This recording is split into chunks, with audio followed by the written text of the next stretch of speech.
Hello, everyone. Welcome back to Radix Live. It is April 10th. Good morning, good afternoon, good evening, wherever you are.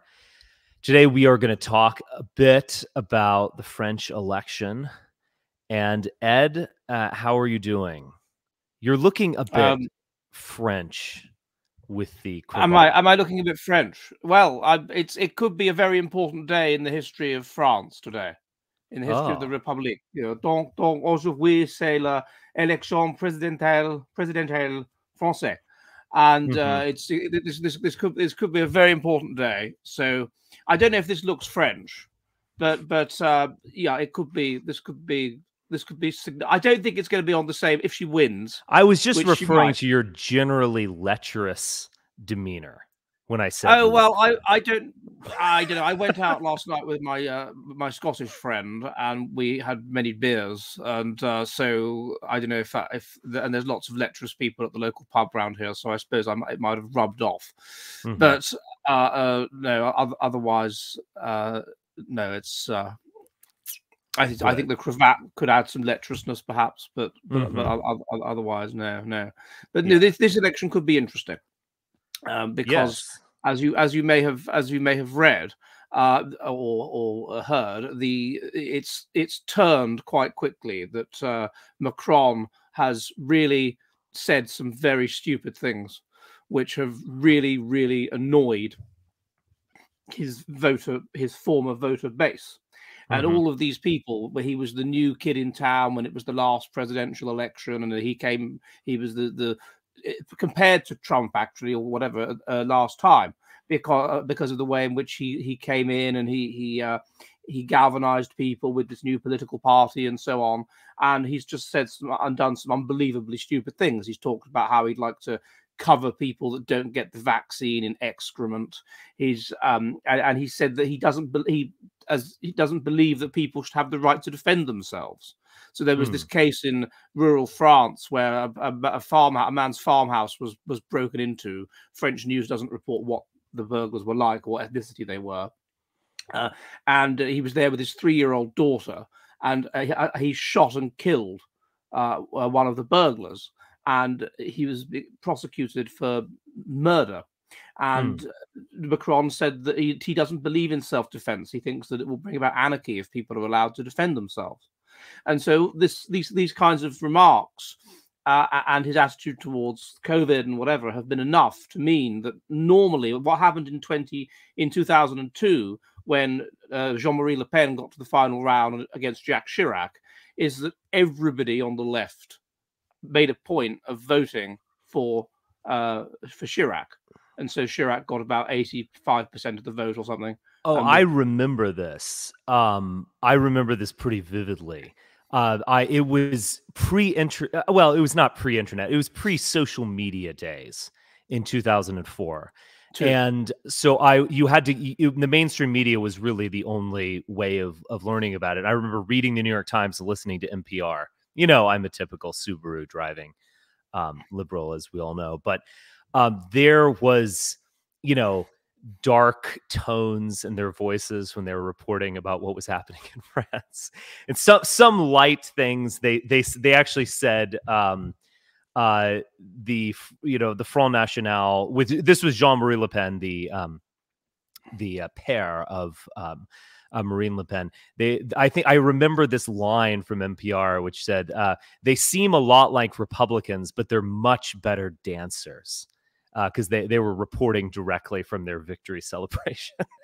And Chirac, of course, is this old style, who's a paratrooper in the Second World War, an older man, a kind of, I guess, a right wing version of Mitterrand in the sense of a center right party.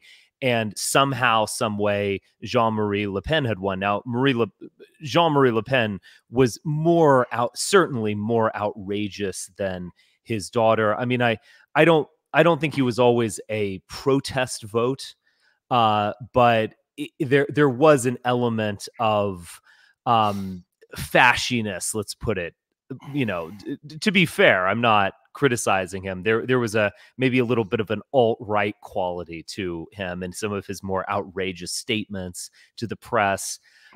He also kind of adopted some Americanisms, which I think is a very strong tendency in France. France is loves to be anti-American, but they can't help by being influenced by it. But he adopted some Americanisms during the 80s with the kind of Reaganism. But I think he was always at home. I like Jean-Marie Le Pen. I think he was always at home, being a bit of a bête noire, you know, as it were. Well, what she's done, Marine Le Pen. So you had, of course, this guy Zemmour. Mm-hmm. And Zemmour, it was looking like at one point that it might end up being Macron versus Zemmour. Yeah, he has made so many extremely outrageous statements that it seems to be sufficient to have allowed Marine Le Pen. People haven't been concentrating on Marine Le Pen because all they've been talking about is Zemmour, and so it has allowed her to sort of come through the middle, overtake Zemmour. And it seems very, very probable that the second round will be her versus Macron. And as I said, it's extremely likely that all of Zemmour's support will go over to Marine Le Pen. And that, of course, wasn't nothing like that. There was no comparable situation to that in 2002. There was no other very right-wing candidate. Well, I think that also shows an interesting shift. And I think even a shift among Macron. So we'll talk about that. But yeah. First off, I didn't mention this, but you can see the banner at the bottom of your screen. If you want to join in the conversation, super chats still on Entropy. Yes, we are switching eventually. entropystream.live/app/radixlive. And I'll leave that up for a little bit. I won't leave it up the whole time. It's almost like we're doing an ad campaign or something. I don't like that. This is a intellectual podcast, but to back to what you were saying. So I think you can see this on your screen. Hopefully it's big enough. Mm-hmm. Yeah, I mean, so Zemmour himself is he's a Jewish Berber who's come to France and adopted French xenophobia, I guess. It's a remarkable, it's in some ways not surprising because you definitely find people like this. You can find them American nationalists as well, but it is interesting. Maybe not quite what you would expect. I mean, there was 6 weeks ago, there was talk of Zemmour winning, and it was very strong. Now, his campaign took a major dive, along with Marine Le Pen's campaign taking a major upturn. At a very particular date, and that date is March 1st. It's hard, maybe it's too easy to say that it coincided exactly and was caused by Russia's invasion of Ukraine, but it at least looks that way. Well, they were both they've both said positive things about Putin, and yes, that he has done to a much more extreme degree. So with, I think I'm right in saying that with Le Pen, there was some manifesto or some leaflet that had a photograph of her and Putin on together. There's a ton of photographs. A way of making her look statesman-like, that she's with a big international. There was one that she was standing by that had portraits of Trump, Putin, and herself, all looking very Mussolini-esque. It was like a black and white photo of them staring off into the distance with a stern look on their faces. Not good. But go ahead. No, because I can add more to this, because it actually goes a lot deeper than what you're saying. His was that his statements were so much more pronounced and so much more extreme, and so ironically, it's now people who would perhaps really like to vote for Zemmour, but no, it's too much. It's too much. This is serious. It's like in America, people who might want to vote for Trump, but they think he's not serious. They vote for Hillary. I don't know. This is serious. This is the presidency. They have this pseudo-religious concept of the presidency, rather like you have in America, I suppose. Mm-hmm. And so they're serious. We can't have this guy in. So we'll go for Marine Le Pen instead, despite the fact that as recently as 15 years ago, Marine Le Pen, or it was just, fascist, whatever. Right. And Well, so, okay. Let me go in because there's some details to this that are very important. So Zamor is a television personality, and he actually, from what I understand, he appeared on television daily, much like Tucker Carlson. I think that's a good analog to him. He does have an interesting ethnic and religious background, you could say, but he is someone who would touch upon some of the ideas that came out of the French New Right writ large, let's say, particularly the Great Replacement. Now, remember, there's another party, which is Sarkozy's party. Sarkozy won 2 elections, didn't he? Who was the center-right candidate, also Jewish for what that's worth. The candidate for his party, the Republicans, which obviously the word republic has a lot of resonance in France, but it does seem to demonstrate, again, a little bit of an American influence, the center-right party being the Republicans. But she actually said something at a rally. She said, "We will stop the Great Replacement," and so on. Now, she also kind of backed away or equivocated a little bit. It's like, oh, I didn't quite mean what I obviously meant by that. But it also demonstrates that they felt the center-right party, which is a kind of non-player, that's polling around the place of the socialist, felt that they needed to go there in a way. It was almost like Hillary Clinton in 2016 saying, "Let's build the wall" or something. They kind of, you need to touch upon those things. Not too surprising about Hillary. I could mention a little bit about that later. But in terms of the Front National, so I mean, Marine Le Pen decapitated her father after he made, yet another outrageous statement. So it does. I don't know. I mean, it strikes me. It just strikes me as pretty much bad form. I mean, even if you are estranged from your parent, to kind of publicly expel him from the party when the party wouldn't be a party without him, strikes me as deeply ungrateful and well, not to mention it's a bad. Machiavellian. It's Machiavellian. Politics is about power and about getting power. And But it's not good optics. He had these fascist tendencies, crypto-fascist tendencies, whatever. He publicly denied the Holocaust, all these kinds of things. Yeah. And so it would have been just good and he's an elderly man anyway, and he's well past this, and it's not. So I think there would have been very little blowback from doing it, and a lot of benefits. What's interesting though is that Marine Le Pen's former heir apparent, the young girl, what's her name, Marichal Le Pen or something her name is, yes, and she has supported Zemmour. She doesn't support her own aunt. She goes for Zemmour. See, this is kind of bad optics, familial strife in a political party. But she also has she's said, I don't think she's been fashy exactly, but she's definitely done some kind of trad calf things from what I understood. She actually spoke at the CPAC in 2017, of interest before the last election. Also shows that kind of she's spoken at some of these nationalist conferences organized by Harzoni, the Israeli scholar who's now the Grand Poobah of acceptable nationalism. But the Russia connection is in many ways much deeper with Le Pen, which makes me conclude that this wasn't so much. I mean, I think there was a video that surfaced in which Zemmour said something to the effect of, "I dream of a French Putin," and he said that before the invasion. I mean, it's a defensible statement, although obviously in the context of these elections is quite bad. But the connections between Marine Le Pen and the Front National and Russia are actually far deeper and damaging politically.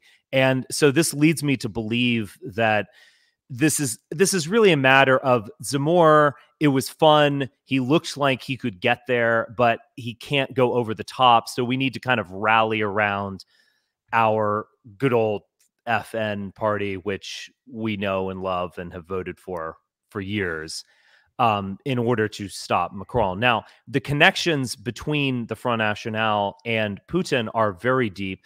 A mysterious Russian bank, which no longer exists, gave a major multi-million euro loan to the Front National for the 2017 election. They are still paying back that loan. And it's all kind of, hidden in mystery. It is a foreign loan to a national political campaign, which in itself strikes me at least as a bit dubious. But it is actually much. I don't even know if that's legal everywhere, but it's much. When it comes to Putin, it's quite dubious. The other aspect of this is that I think it demonstrates a general strategy among the Kremlin. I mean, if we are to assume that the Kremlin at least okayed this loan, which is we want to go with the right. We want to kind of start, maybe not we don't want to sponsor extremism in the way that the Soviet Union did during the first Cold War, but we want to kind of sponsor right-wing, animus. And these parties are much like the GOP. They can become a magnet of right-wing tendencies and even, conspiracy theories and all sorts of silliness, even if that isn't just the primary message. So obviously the Trump campaign was Trump has an absolutely defensible agenda, but it's magnetized to all sorts of silliness. So this demonstrates a kind of a general Kremlin strategy of promoting the right, and even a kind of somewhat respectable far right. Well, yeah, and it's a Kremlin strategy of creating division within the society. So if the right in a broadly left-wing society, if the right is powerful, then you end up with two power blocks, and you have a divided society, and that's good. Right. That's good for them. That's and the Front National. I think they've dropped a lot of this, and particularly after the invasion of Ukraine, but. Traditionally, it was a very anti-EU party. It wasn't a single issue party like UKIP, but it was absolutely about getting out of EU. Well, EU and NATO.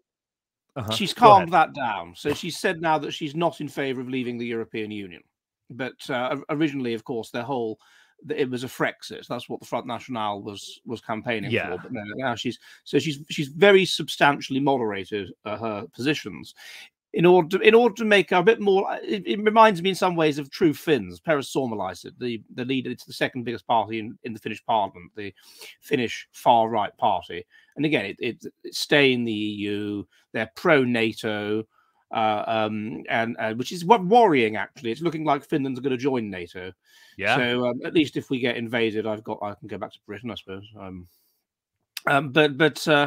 Yeah, he's made it quite clear. He did say that he will invade Finland. Right. Well, you won't get invaded in a conventional warfare. You'll just get nuked because you're now part of NATO. So you can rest assured that your death will be fast.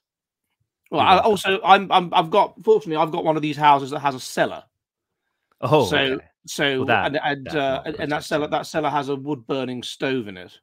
So we can survive down here, I suppose. You should just hop under your desk. Yeah, I think that's what every American school child learned in the 1950s. So it must be correct. Duck and cover. Yeah, that will definitely aid. Wrap yourself in a blanket.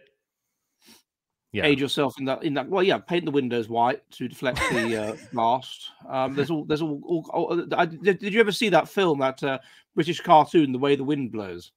No, I haven't seen it. It was this satire of the sort of 1980s idea of how you would survive a nuclear holocaust. There's this very naive couple that carefully do everything the state says, the government says, and then of course it just all goes wrong for them, and they can't understand what's going on. They've done everything they've taken the doors off, they've done all the things they're supposed to do, and yet they get radiation sickness and die. But yeah, it's if this happens, she's moderated it so much that I don't know if it's even as extreme as it was with Trump coming in, or Brexit. But it's I think it's enough that they will make a big fuss if she wins, or even comes close to winning. They will make a big fuss over it and whatever. But he's just upset so many people on the left, and left-wing people are very, very motivated by hatred, as we both know, and they feel negative feelings like hatred and jealousy very, very strongly, such that I think they may well be prepared to cut their nose off to spite their face and just not vote for Macron. And if they don't, it's so extreme and pronounced in France, with the way he dealt with COVID, with the way he dealt with these yellow vest protesters, with with the remarks about self-defense, with all the various other things he's done, and he's just, everyone hates him. Well, yeah, I mean, I understand that, but he does have above 50% approval rating, which is remarkable for France. Remember, they seem to have a series of presidents who they just hated. A little bit similar to where we are now in the United States. But Hollande did not run for re-election, in fact, who was the last kind of center-left president. Macron joined a new party and a new wave and achieved victory. Now, I would say something about Macron, because on some level, he's more French and in many ways more right wing than not Jean-Marie, but than Le Pen.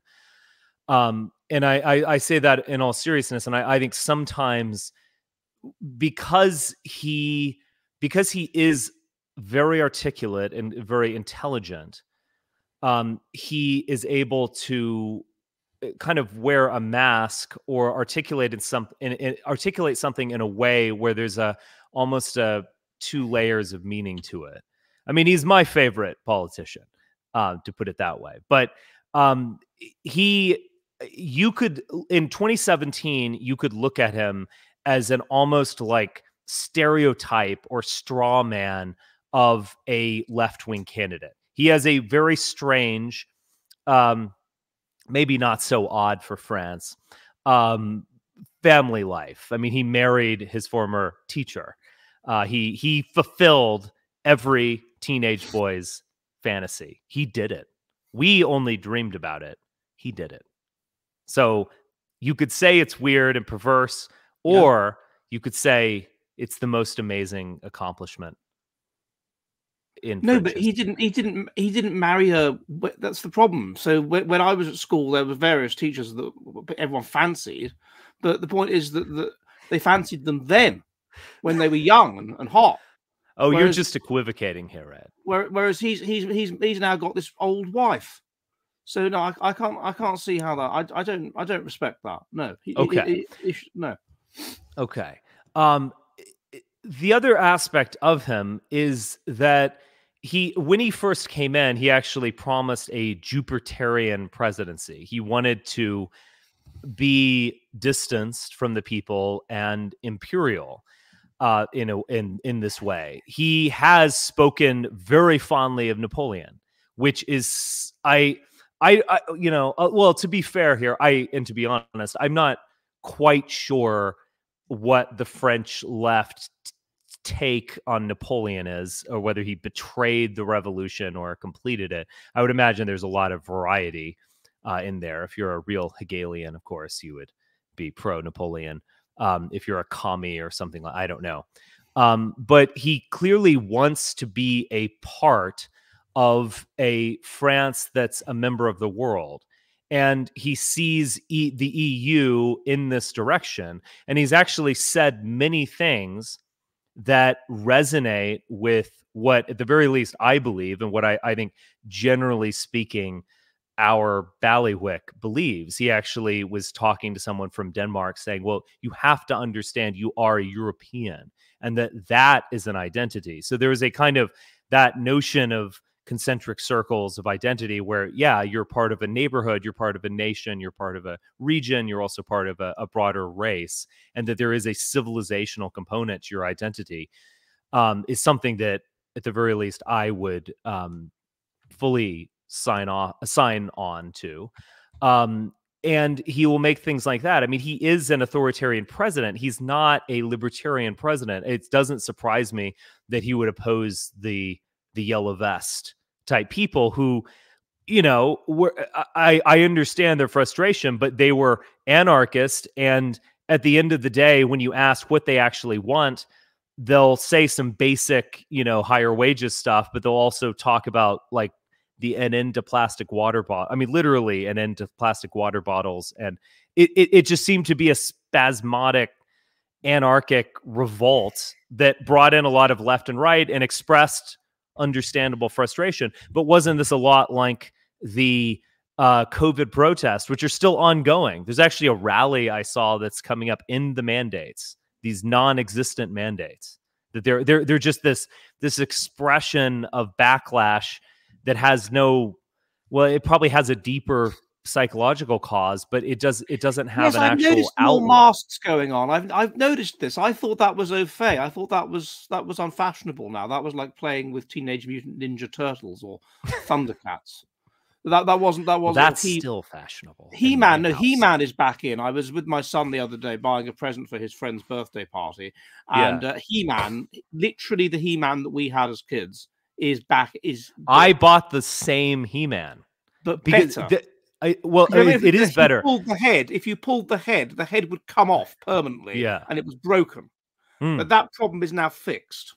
Yeah, they've innovated. Yeah, yeah. Well, I'll say this. It's easy to make fun of all of these silly man children who collect all these toys and like do YouTube videos where they, you know, review Sonic the Hedgehog, and they have like 1 million toys as their background. And you can make fun. You can call them bugmen, but they are the reason why we have such high quality vintage 80s action toys. And so our children, because they buy them, they'll spend thousands of dollars per month on this stuff. And because of that built-in demand of childless man children, that's why we can allow our children to play with 80s style He-Man. Yeah, exactly. And we can enjoy it as well. I don't have to. We can enjoy in a way that my parents never could. Right. Our children playing with toys. Because they are toys. And there's Star Wars as well. Star Wars, the exact vintage Star Wars, ones have now been brought back, but improved. Yeah. No more Rey. We want Darth Vader and Luke Skywalker. And I am waiting. I'm hoping that they will do the thing with Thundercats, because Thundercats. I don't know if you have Thundercats in America, but Thundercats. I really like Hot Wheels. Hot Wheels have not gone woke. I don't know how Hot Wheels could go woke. I mean, could a car have pronouns? But Hot Wheels are an amazing toy. Have you ever gotten into Hot Wheels? No. Okay. I do have children, by the way. I'm not a man-child, but I might actually play with Hot Wheels even if I had no children, because you can buy these track builders and you can create just like amazing ramps and like courses in your home with Hot Wheels. It's really fun. Oh no, I think I did have it, but we're going back to like the mid-80s here, so my memories of this are dim. Yeah, I think I did have it. Yeah, and there was a car with a parachute on the back. And wow! And it would go around a thing like a loop, and then that was Hot Wheels. Yeah, that was good. What were we talking about? I haven't seen. I don't know. We've digressed. We should be back on the peculiarities of France. Oh right, well, Macron, and so Macron. I think he's difficult to understand, and sometimes in the Anglosphere, we look at him in a particular way. We see him as like, oh, he's just a shrill liberal control freak who, and so on. I don't think that's the proper way to understand him. He's a supporter of the EU. He has openly come out in favor of an EU military force. Now, France has always had a peculiar relationship with NATO. They were original member, I believe, but then at the very least, a very early member. And then they kind of pulled out. They are a nuclear power as well. Then they kind of pulled out of the logistical command of NATO, but they're kind of still in NATO in the sense that they are still adhering to Article 5, one for all for one. but they kind of have enough self-respect and maybe even French arrogance to not want to be commanded by some German or American or something, which I get.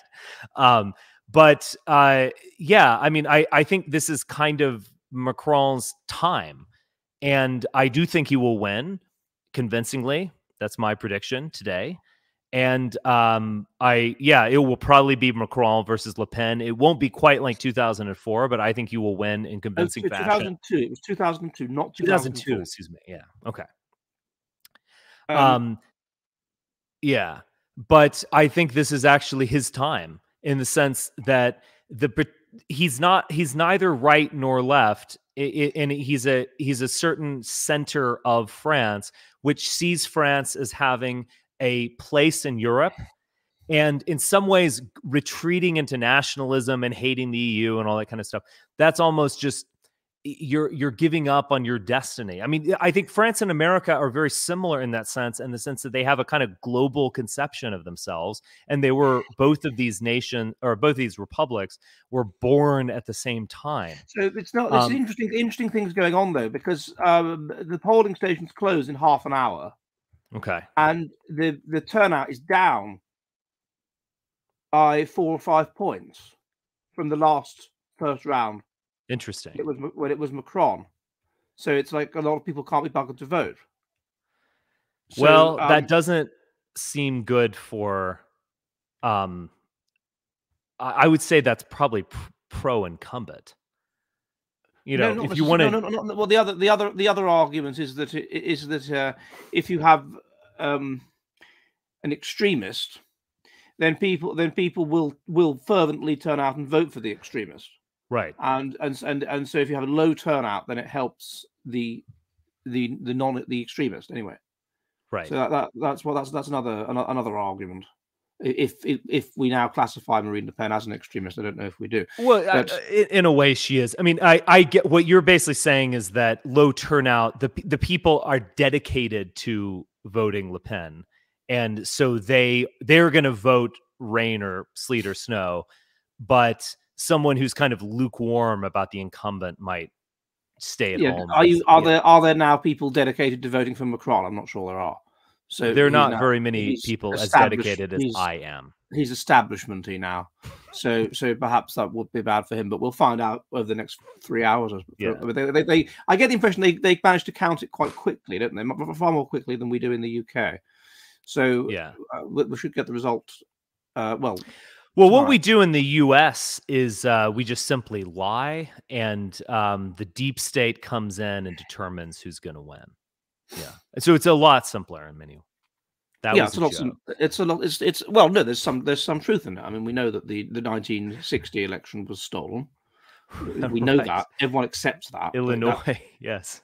So that it was stolen, and we know that. So why wouldn't it necessarily be the case with other elections? I mean, I think that's reasonable to say. I mean, 1960 election, I think wasn't even the deep state per se as much as just like Illinois.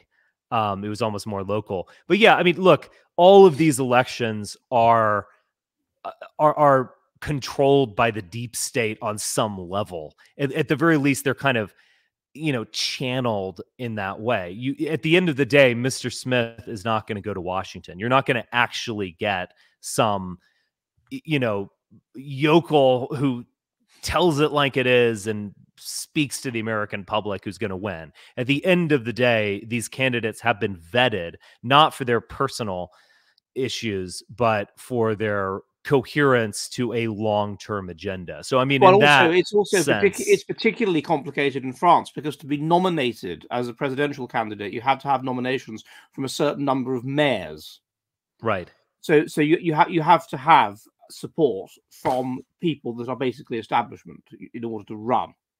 Yeah. So in America, that's you don't have any equivalent of that. Yeah. You have these party congresses or whatever, but these are relatively senior local politicians, and you have to have their nomination. So it weeds out a lot of people. And there was cases in the past where Jean-Marie Le Pen would regularly struggle to get the necessary number of mayoral nominees, but eventually he would. Sure. All right, we'll go to some super chats here. There's some good ones. So Yehuda Finkelstein, longtime donor, thank you, and you've given us a couple here. Richard, what will you do if Marine Le Pen defeats your boy Macron, which will mean that Macron's failed miserably in his bid to establish a European imperium? I think your tongue was in your cheek a bit there. Let me hold on. I'm gonna put that up there if you want to add a super chat. Yeah, I mean, look, I do think Macron will win, and I do like Macron. I critically support him, but I do like him quite a bit.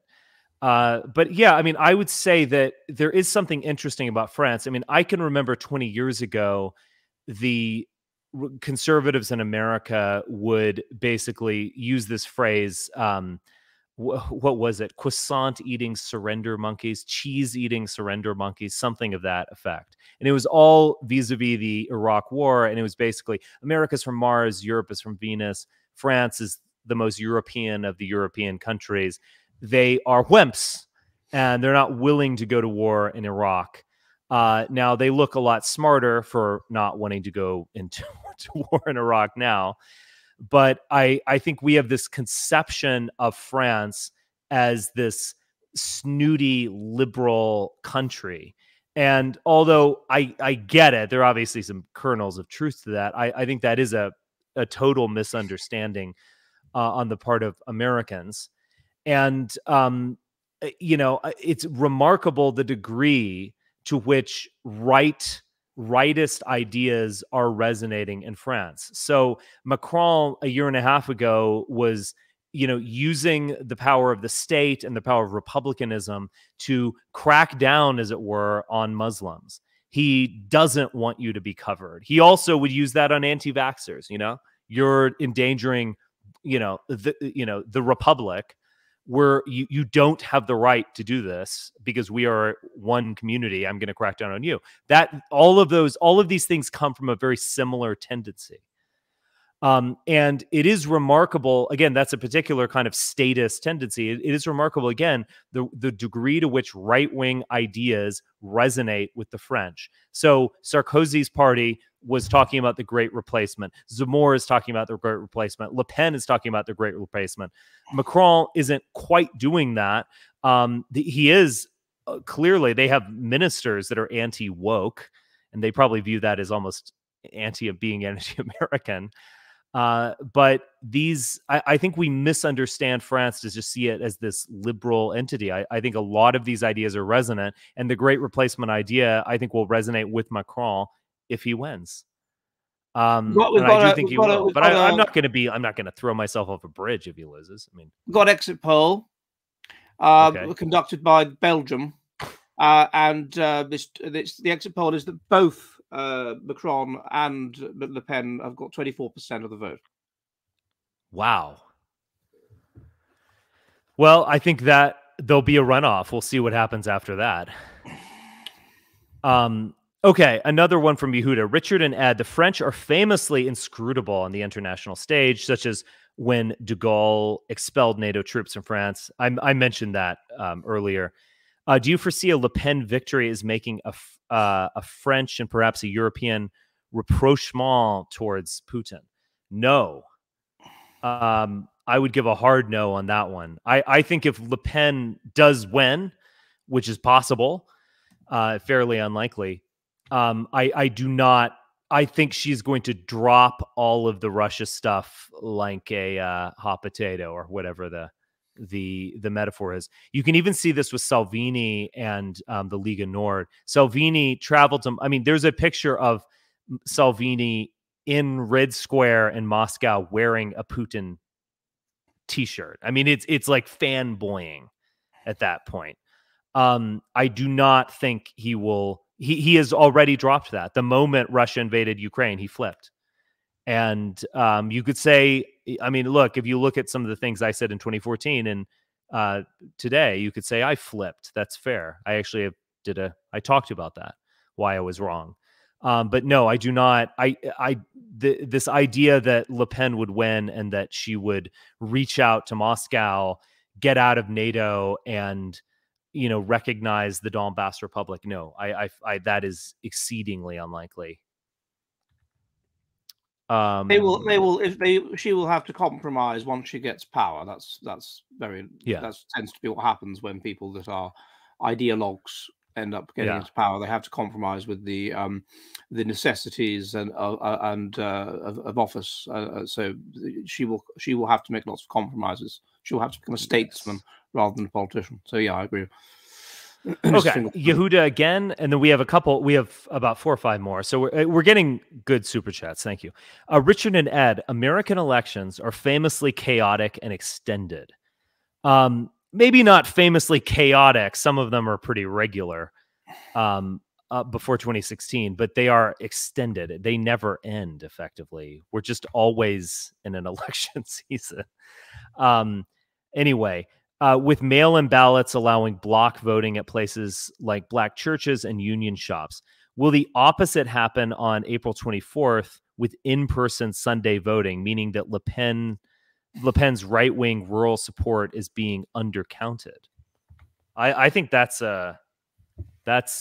very fair assessment.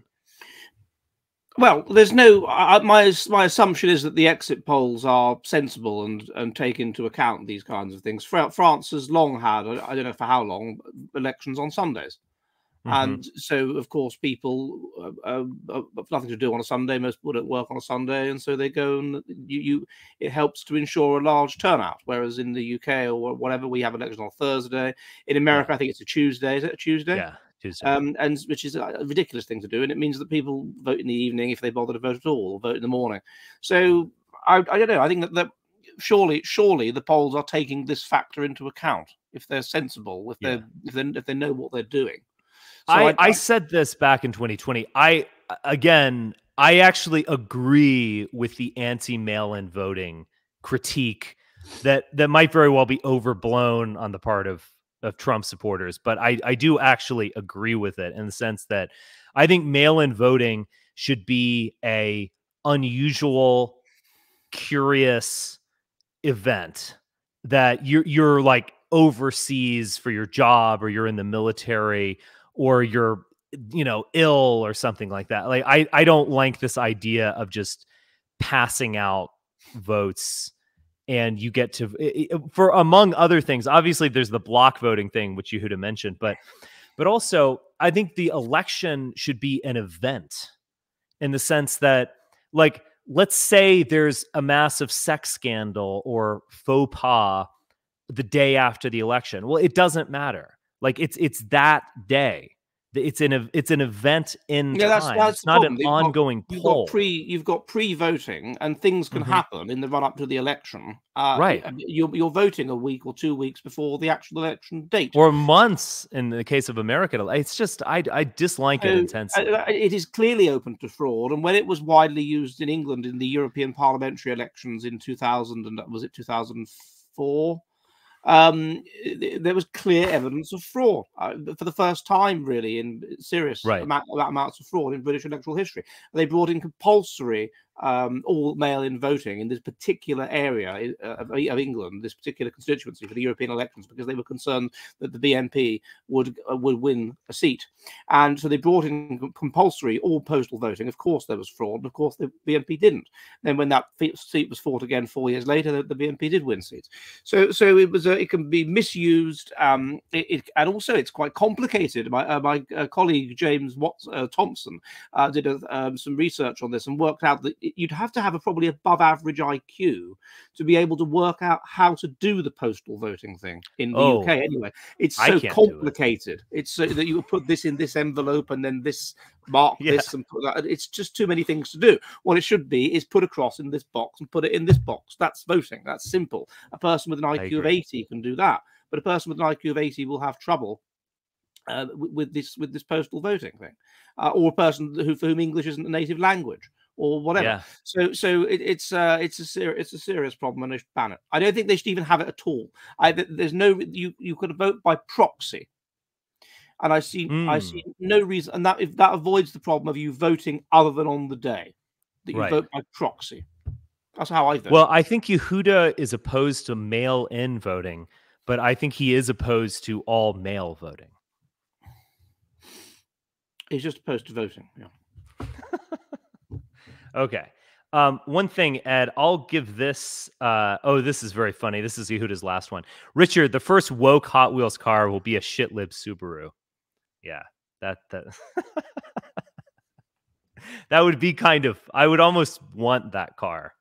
Like it would have like a latte. Like you could see the latte in the car, and it would be like electrical vehicle and the little bumper stickers.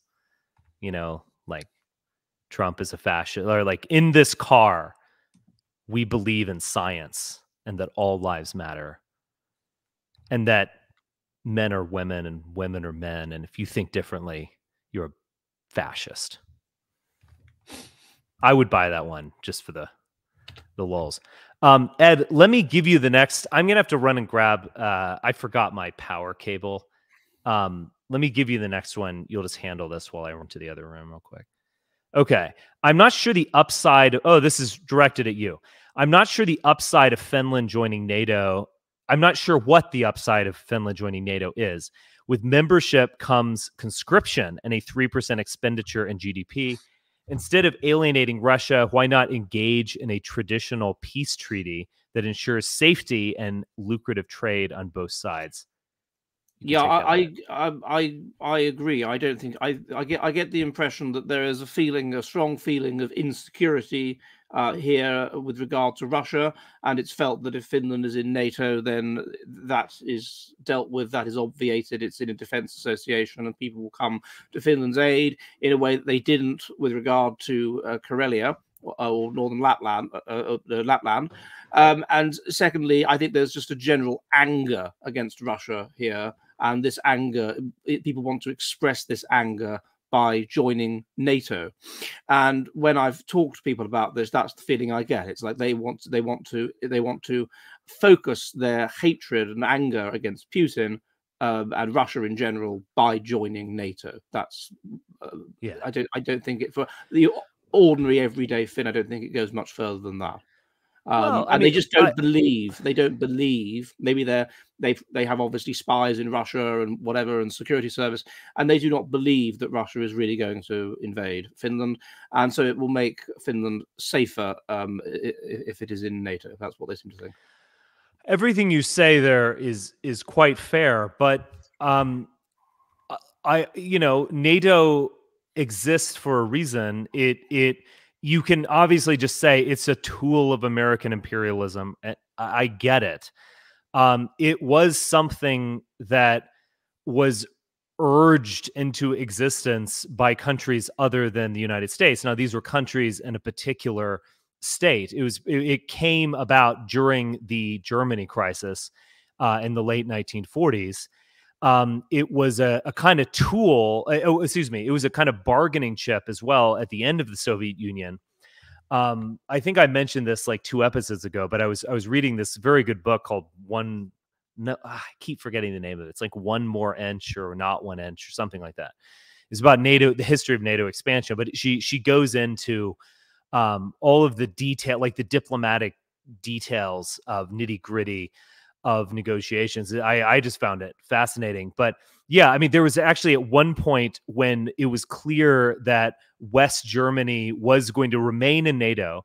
So there was a lot of bargaining going on of, should we reunite Germany after the collapse of the Soviet Union, but keep both halves out of NATO? Or should we actually put NATO only into the Western half? It would be a reunited country, but there'd be like residual East Germany where there'd be no NATO troops. Poland came in with their typically Polish reactionary perspective saying, we might want to keep Soviet nuclear capacity in Poland to prevent a German invasion. Like once Germany's in. So anyway, it's fascinating stuff. But all I'm saying is that it's there for a reason. You could absolutely say that it is a tool of American imperialism. That's fair, but America is not forcing anyone to enter NATO in the sense that there is real demand to enter NATO, much like there is real demand to enter the EU. You can disagree with that. You can say they're cajoled or fine, but it exists. Russia has to invade countries to make them enter into their post-Warsaw Pact. That's just a fact. No one is dying to enter the Russian zone. And I guess they are literally dying to enter the Russian zone, but you understand what I mean. It is just fundamentally different with NATO, where NATO does represent at least some form of hope, and the Russian sphere is one of pure fear. But I would also say that NATO is it arose in a post-nuclear environment, and so it is a different type of treaty. It's not a suzerainty treaty. It's not an alliance. I mean, it is an alliance, but it's not an alliance like the alliances that fought in the world wars. It is a post-nuclear concept, and Putin you could say it's all rhetoric or bombast, but Putin has said we are going to bring our Russian nuclear capacity to a higher level, ready to go, basically. That does bring up an aspect of just primal existential fear that NATO can serve us, in the sense that, yeah, it's reasonable to act like Switzerland, but vis-a-vis Russia, I mean, Finlandization is a metaphor for a reason. I mean, you are a small country vis-a-vis a bigger one that is well within its rights to push you around. But joining NATO, I think, comes from a different place. It comes from this isn't just going to be a conventional invasion like we're seeing in Ukraine. This could very well be the total destruction of our country. So I understand why they want to join NATO, basically, and I support it. Okay. All right. Okay, Richard, besides Macron, who is your next favorite? I don't know. Macron's the one with vision. Whatever you want to say about him, he has a vision of the future that could be enacted. Other center-right politicians, Merkel, sorry, just 1 second. Merkel, others, they don't have any actual vision for the future. They're kind of negotiators. They play around. There have been some 20th century politicians post, obviously, Mussolini had a grand vision of the world and so on. Obviously, Lenin had a grand vision of the world. There have been some post-war politicians that whatever you want to say about them, they at least have an idea of the future. I think Adenauer was deeply flawed, but also had a European vision, along with de Gaulle. He had a French nationalist vision and a European one, and de Gaulle and Adenauer worked hand in glove.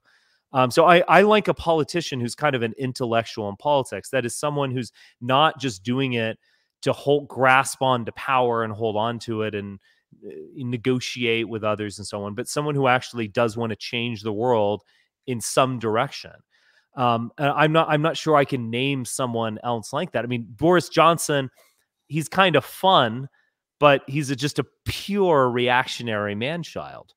I mean, he was 15 years ago. He was doing videos in support of Turkey entering the EU. He, puts his finger up to the wind, sees which way the wind's blowing, and decides we need to destroy the EU or get out of it at the very least. He's reacting to public sentiment. I guess that's what politicians do. But I don't think he has some grander vision that can be enacted outside of, his own nostalgia. I think he's going to benefit. I think Boris Johnson is going to get reelected. I think he's doing the right things. He was pictured with Zelensky. Of course, he's going to get reelected. He's up with the leader of the opposition in England, like you. Of course, he's going to be reelected. I mean, you're not doing a good job. Stop insulting me and my doppelganger, Keir. Okay, now Keir is a very nice man. I'm not sure he's much of a visionary, to be honest, even though he is literally me. But I still do like him. Isn't he a nice guy? I'm sure Too he's very nice? nice. Yeah, he's nice, but he can't define what a woman is, though, and Boris is prepared to do so. So that's one thing Right. that's pissing people off at the moment. He's a conciliator, and people don't want that. Yeah, he's a little too nice. But oh my God, he's so infinitely better than these horrible I mean, what was the millipede guy? Miliband. Millipede. I think millipede was his nickname. Just just shockingly distasteful, like on a human level. Yeah, just horrible. Just horrible. And Boris is, I have to say, it's hard to dislike Boris. I mean, he's kind of fun. Well, you should read one of the biographies of him, and then you'll start to like him rather less. That's what I found. Oh, okay. It's very unlikable. Do we have any other questions? No. There's some very unlikable dimensions to him, such as Personal stuff or yeah, exactly, yeah. So he's no, there's many sides to him, but he's got that kind of charisma that means that people will overlook these kinds of things until the very last moment, rather like Jimmy Savile. He'll get away with things till it's just too much, and then I did not know a lot about Jimmy Savile. I remember hearing about the controversy, but obviously it's a very British thing, this presenter. Well, it is, although it's being opened up to America now because there's a 2-part Netflix series about it, which has actually got into quite a lot of depth, and I learned from it things I didn't know, like just how powerful he was, that Mrs. Thatcher thought he was brilliant and took advice from him, and Prince Charles thought he was brilliant and took advice from him. So he was basically kind of like our Rasputin. I mean, he was basically that's a good an eccentric nutter who got into a position of power and then used it to have lots of sex. It was our Rasputin. Well, also, there were these public photos of him where he's staring down at the camera in this kind of, predatorial stare, wearing pink sunglasses with his chest hair showing, wearing a gold watch. I remember just seeing this photo. I was like, he's clearly a pedophile. Oh, and apparently, according to that documentary, as far back as 1979, it was written in some interview that it put to him, "Do you like little girls?" And it just how somehow just got buried, just got ignored. It's amazing. I can't think of Rasputin and him. I can't think of any other equivalent any other person that is comparable. I think it was something I mentioned the other day. It was almost like Boris is so kind of childlike and silly that it's almost a good strategy, because if you're like Keir and you're very upstanding and almost too perfect, if there's any little flaw, then it can bring you down because you've set up perfection as your model. You've been too good. Like, let's say if Mitt Romney had an extramarital affair, or was, I don't know, even worse, drinking coffee. No.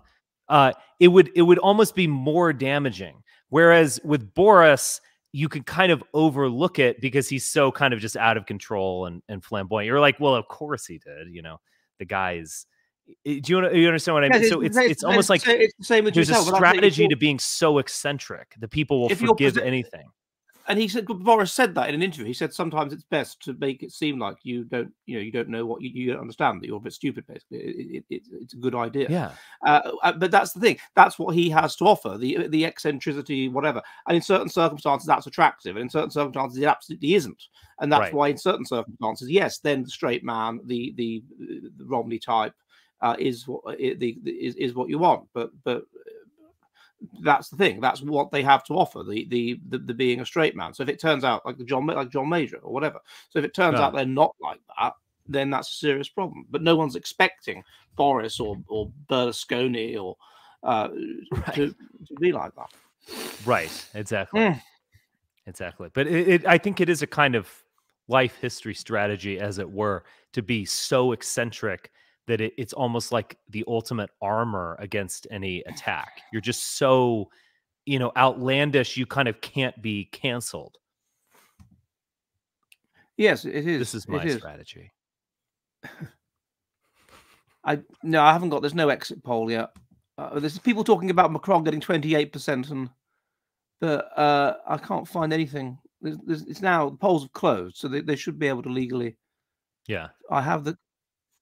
Oh well, never mind. Okay, that's happy way. All right. Well, we've done an hour, so I think that's good for our video. So we're gonna start to do. We've fiddled with the time a little bit, but we are gonna do 1 p.m. Eastern time going forward, and so look out for that, and look out for some updates. But so quick prediction before we go of the first round and the second round. No, because with Trump I did it and I got it wrong, and I'm no. With Trump, No. I got it right. I got it right twice with Trump. Right. So what do you predict?